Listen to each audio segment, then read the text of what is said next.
Has anything that you've seen with the volatility in some of these short squeeze stocks really changed the overall thesis for why investors should still be invested in the market right now? Good morning, Dom. It's great to see you. Well, first of all, we think that stocks will continue to have a great year. Since November 9th, when the Pfizer vaccine was announced, we've really seen buying all over in the equity markets. And I think what yesterday taught us is that the stock market doesn't go in a straight line. So we're utilizing that volatility as an opportunity to buy in. We've been positioning for a post pandemic environment. So we really have been putting into small caps, mid caps, emerging markets, and we're still very favorable on the equity markets. Of course, we're watching fixed income. We've been short on the yield curve with high quality, and we're looking to move in as rates continue to move up. That's not all that unheard of. It's been the better part of a story for the last decade now, Jill. I mean, so Matthew, does that resonate with you? Is the macro environment right now still constructive enough to say that, hey, anytime there's a dip in the market, investors want to kind of jump back into some of those risk assets? Well, thanks for having me on, Dom. I think the key here is how quickly this bond market sell-off continues, how quickly we find some stability in the bond market, and the composition of the bond market's move. As we saw just yesterday, the move became very unruly. And in fact, it was dominated by an increase in real interest rates, which of course is very pertinent to the equity market. So if we can find some stability in the bond market for the rest of today, next week, then I do think the broader equity complex will get back on track. Matthew, could I follow up on that? Because we just showed a one-year chart of 10-year yields. And what it did show is that, yes, on a relative basis, the move higher in yields has been very rapid over the last couple of months now. But take a look at the first part of the chart. That was right before and during the pandemic. Yields plummeted even further than the yields are rising right now. How exactly should investors be worried about the interest rate environment given the relative speed of the fall during the pandemic of rates and the rise that we're seeing as of the last couple of months? Well, Dom, I think the key here is the Federal Reserve. Naturally, the Federal Reserve was very active in the bond market in 2020 during the height of the pandemic. The Fed was injecting a tremendous amount of liquidity, really to bring that liquidity back into the bond market. And what we saw yesterday, really for the first time since March, is we saw that liquidity environment in the bond market completely break down.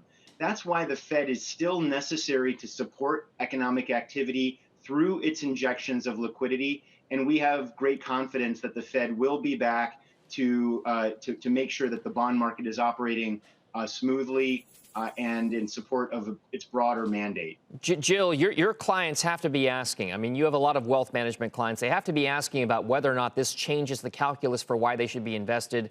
They've seen a 10, 11-year bull market right now. They've made a lot of money for people who have been invested in the marketplace right now. But you said that you're starting to pick places that you want to be. Is it really an environment right now where you feel as though you can still be invested, but then have it be a stock pickers type market?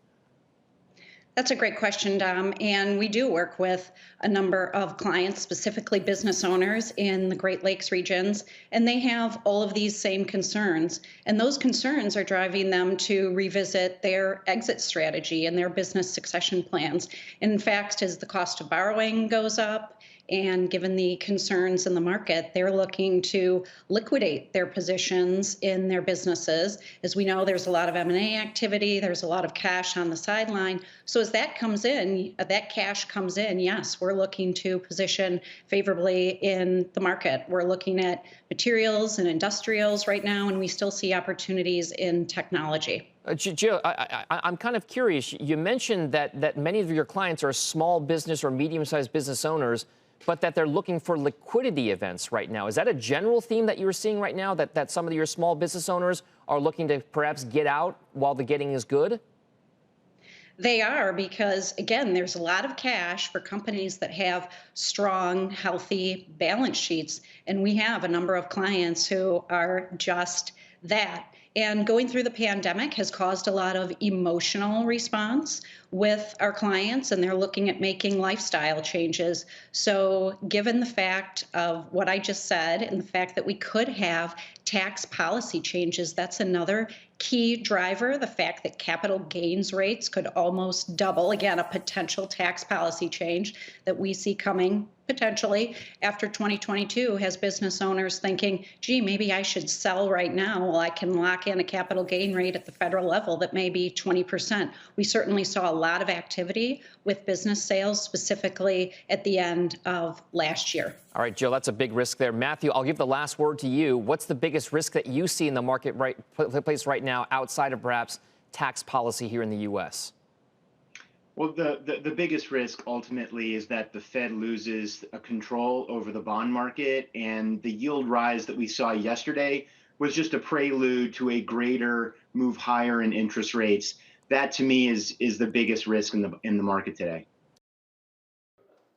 Shepard Smith here. Thanks for watching CNBC on YouTube.